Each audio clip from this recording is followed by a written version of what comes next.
M ശ്രീയിൽ കടുത്ത എതിർപ്പുയർത്തുകയാണ് CPI. പക്ഷേ CPIയുടെ കീഴിലുള്ള വകുപ്പിൽ നേരത്തെ തന്നെ പദ്ധതി നടപ്പിലാക്കിയിട്ടുണ്ട്. കാർഷിക സർവകലാശാലയിൽ NEP പ്രകാരമുള്ള പ്രൊഫസർ ഓഫ് പ്രാക്ടീസ് ആണ് നടപ്പിലാക്കിയത്.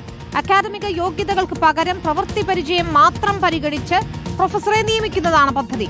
ഉന്നത വിദ്യാഭ്യാസ വകുപ്പ് നടപ്പാക്കാത്ത പദ്ധതിയാണ് കൃഷി വകുപ്പ് നടപ്പിലാക്കിയത്. ഗോപാൽ ശീലാസനലാണ് ചേരുന്നത്. ഗോപാൽ, ഈ PM ശ്രീയിൽ വലിയ പ്രതിഷേധം CPIയുടെ ഭാഗത്തുനിന്ന് ഉയരുമ്പോഴാണ് ഇപ്പോൾ കൃഷി വകുപ്പിൽ, പ്രത്യേകിച്ച് കാർഷിക സർവകലാശാലയിൽ CPIയുടെ മന്ത്രിയുടെ കീഴിലുള്ള കാർഷിക സർവകലാശാലയിൽ തന്നെ ഈ ദേശീയ വിദ്യാഭ്യാസ നയം പ്രകാരമുള്ള പദ്ധതി നടപ്പിലാക്കിയെന്ന് മനസ്സിലാക്കുന്നതിൽ ഏറ്റവും പ്രത്യേകത അക്കാദമിക് യോഗ്യത വേണ്ട, പകരം പ്രവൃത്തി പരിചയം മാത്രം മതി പ്രൊഫസറെ നിയമിക്കുന്നതിൽ എന്നതാണ്.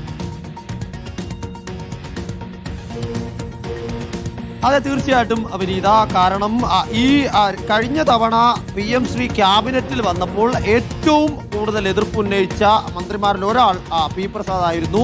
നഖശിഖാന്തം ഈ പദ്ധതി നടപ്പിലാക്കാൻ സമ്മതിക്കില്ല എന്ന് കർശനമായി തന്നെ മന്ത്രി അന്ന് വ്യക്തമാക്കുകയുണ്ടായി. പക്ഷേ ഇപ്പോൾ മനസ്സിലാക്കാൻ സാധിക്കുന്നത് ദേശീയ വിദ്യാഭ്യാസ നയം നേരത്തെ തന്നെ കാർഷിക സർവകലാശാല അതിൻ്റെ ഭാഗമായിട്ടുള്ള വ്യവസ്ഥകൾ നിലവിൽ വന്നു എന്നുള്ളതാണ്. അതിലേറ്റവും പ്രധാനപ്പെട്ടത് ഇടതുപക്ഷം രാജ്യവ്യാപക എതിർത്തിരുന്ന പ്രൊഫസർ ഓഫ് പ്രാക്ടീസ് എന്ന വ്യവസ്ഥ കാർഷിക സർവകലാശാലയിൽ നടത്തി എന്നുള്ളതാണ്. 2023 ഇതിന്റെ നോട്ടിഫിക്കേഷൻ പുറത്തിറക്കി. 2025 ഈ ഫെബ്രുവരിയിൽ അത് നിലവിൽ വരികയായിരുന്നു. ആ വിത്തിനത്തിന്റെ വിദഗ്ധനായിട്ടുള്ള ചെറുവയൽ രാമനെയാണ് പ്രൊഫസർ ഓഫ് പ്രാക്ടീസ് പ്രകാരം സർവകലാശാലയിൽ നിയമിച്ചിട്ടുള്ളത്. എന്താണ് പ്രൊഫസർ ഓഫ് പ്രാക്ടീസ് എന്ന് പരിശോധിക്കുകയാണെങ്കിൽ അക്കാദമിക യോഗ്യതകളോ വിദ്യാഭ്യാസ യോഗ്യതകളോ ഈ പ്രൊഫസർ ഓഫ് പ്രാക്ടീസിന് വേണ്ടതില്ല. പകരം ഏതെങ്കിലും മേഖലയിൽ 15 വർഷത്തെ പ്രായോഗികമായിട്ടുള്ള പരിശീലനമോ പ്രവൃത്തി പരിചയമോ മാത്രം മതി. ഇപ്പോൾ ചെറുവയൽ രാമനെ ഇത്തരത്തിൽ നിയമിച്ചിരിക്കുന്നത് അദ്ദേഹം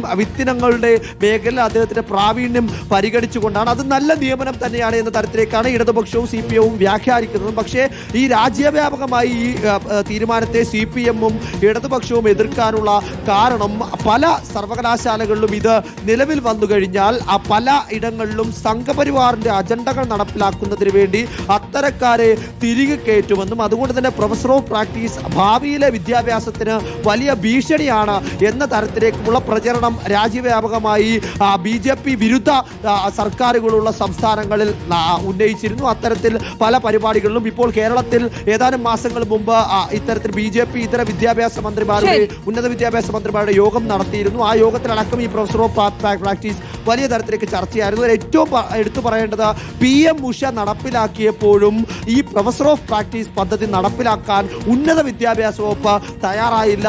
അത്തരത്തിൽ ഉന്നത വിദ്യാഭ്യാസ വകുപ്പ് ഒഴിവാക്കിയ ആ പദ്ധതിയാണ് കാർഷിക വകുപ്പിന് കീഴിലുള്ള കൃഷിമന്ത്രി പ്രോ ചാൻസലർ ആയിട്ടുള്ള അഗ്രികൾച്ചർ യൂണിവേഴ്സിറ്റിയിൽ നടപ്പിലാക്കിയിരിക്കുന്നത് എന്നതാണ് വിനീത. ശരി, Cheruvayal Raman professor of practice സ്ഥാനത്തിന് യോഗ്യനാണെന്ന കാര്യത്തിൽ നമുക്ക് തർക്കമില്ല. പക്ഷേ NEPക്കെതിരെ രാഷ്ട്രീയ നിലപാട് പറഞ്ഞുകൊണ്ട് CPM-നെതിരെ വാളോങ്ങുന്ന PM ശ്രീ നടപ്പാക്കുന്നതിൽ കടുത്ത നിലപാടെടുക്കുന്ന CPIയുടെ കീഴിലുള്ള മന്ത്രി P പ്രസാദിന്റെ കീഴിലുള്ള കാർഷിക സർവകലാശാല പദ്ധതി നടപ്പിലാക്കി എന്നതാണ് ഇത് വലിയ രാഷ്ട്രീയ ചോദ്യമായി മാറുന്നതും.